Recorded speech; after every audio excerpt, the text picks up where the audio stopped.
we've got a really nice nasturtium patch right here. So this is another really amazing edible flower.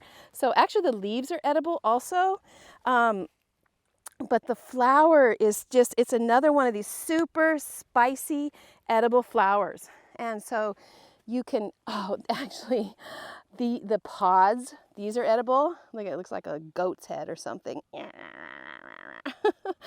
But these flowers, you can harvest these flowers, and we like stuff them with like, you know, nut salad or chicken salad or tuna salad. We'll just put like a little ball of like some kind of salad in there, or pate, a nut pate, and then you just serve a whole plate of these stuffed flowers.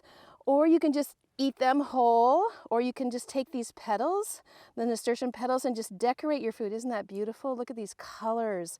I mean, it's just so amazing to eat these colors, the orange and magenta. It's, you know, color is good for you. So you can eat, you know, you can eat these beautiful flower petals. So basically what I do is I just kind of pull all these flower petals off, and you can just eat this whole thing here. And it's very, very spicy. And you can also eat the leaves of this. You can take the leaf and garnish your salads with it. And again, this is a super spicy, spicy herb.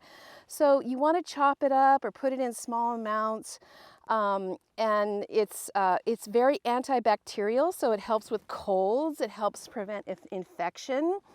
And it also really supports digestion. So I love this flower. God, I love these two colors. Look at those two colors, just incredible. So in this plant, it's just super easy to grow. And oh, I like this one right here. This one, how the plant, that you can eat, that you could just pick this little pod right here and just pop this in your mouth. Ready? You ready for something spicy? When you bite on this, your nose will start running. It's up there with like wasabi, okay?